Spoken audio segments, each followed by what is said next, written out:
అనుదినమన్న శ్రోతలకు మన ప్రభువును రక్షకుడై ఉన్న యేసుక్రీస్తు యొక్క సరిసాటి లేని మహా గొప్ప పరిశుద్ధమైన నామం నందు శుభములు. నేడు 2025 సంవత్సరము నవంబర్ మాసము 18వ తారీఖు మంగళవారం నాటి ధ్యానాంశము గాయములను మాన్పేదను. ఇర్మియా గ్రంథము 30 అధ్యాయము 17 వచనమందు, నేను నీకు ఆరోగ్యమును కలుగజేసేదను, నీ గాయములను మాన్పేదను. అనేక వ్యాధులు మనసునందు గల బాధల వలనను, మానసిక ఒత్తిడి వలనను, నిద్రలేమి వలనను వచ్చుచున్నాయి. మిగతా వారు తమకు ఏర్పడిన అన్యాయములను, క్రూరత్వములను తట్టుకోలేక అంతరంగమునందు గాయపరచబడుచున్న వారికి శరీరము దెబ్బతినుచున్నది. వైద్యులు బాహ్యముగా ఎంతగానో వైద్యము చేసినను అంతరంగ గాయములు మాన్పబడేంత వరకు బాహ్యమునందు కనబడుచున్న రుగ్మతములు మానవు. మనస్సునందు ఓదార్పు లేకునుటే దీనికి గల కారణము. ప్రభువు మన యొక్క శరీరమునకు మాత్రము కాదు, మన యొక్క ఆత్మ ప్రాణమునకు కూడాను ఆరోగ్యమును తీసుకుని వచ్చువాడు. ఆయన మనసునందు గల గాయములను మాన్పువాడు.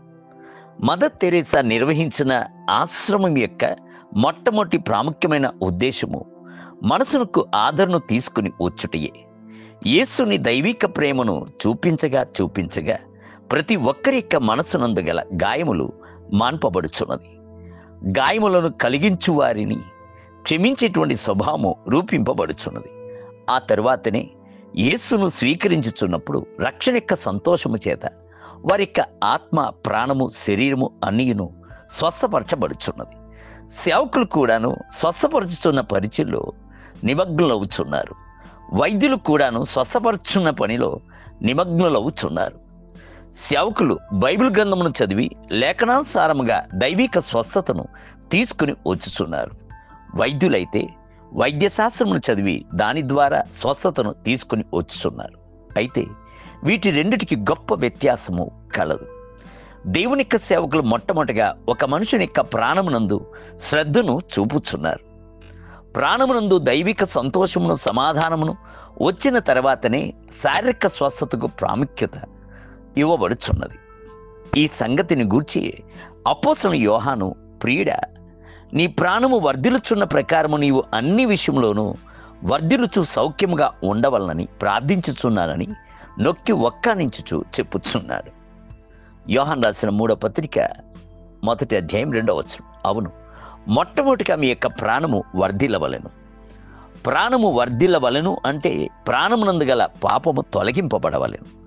కల్వరి యొక్క రక్తము చేత కడుగబడి శుద్ధీకరింపబడవలెను. కావున దావీదు రాజు కూడాను మొట్టమొదటిగా ఆయన నీ దోషములన్నింటినీ క్షమించి అని చెప్పిన తరువాతనే నీ సంఘటనలన్నిటినీ కుదిర్చి నీ ప్రాణము నాశనం నుండి తప్పించి విమోచించును అని చెప్పుచున్నాడు.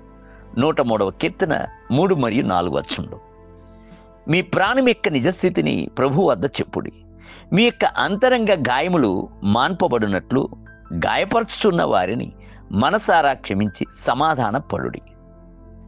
అప్పుడు మీ యొక్క శరీర రోగము తనకు తానుగా స్వస్థత పొందును, మీకు దైవిక ఆరోగ్యము కలుగును. దేవుని బిళ్ళారా, నేడు ప్రభు మీకు ఒక వాక్కును ఇచ్చుచున్నాడు.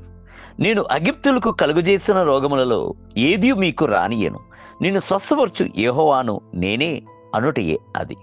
నిర్గమాకాండము 15వ అధ్యాయం 26వ వచనం. నేటి ధ్యానమునకై ఆయనే మన బలహీనతలను వహించుకొని మన రోగములను భరించెను. మత్తయి సువార్త 8వ అధ్యాయము 17వ వచనం. నేటి వేద పఠనము ఉదయము ఎహెజ్కేలు గ్రంథము 8, 9 మరియు 10 అధ్యాయములు, సాయంత్రము హెబ్రీయులకు రాసిన పత్రిక 13వ అధ్యాయం. ప్రభు మిమ్ములను దీవించునుగాక. ఆమేన్.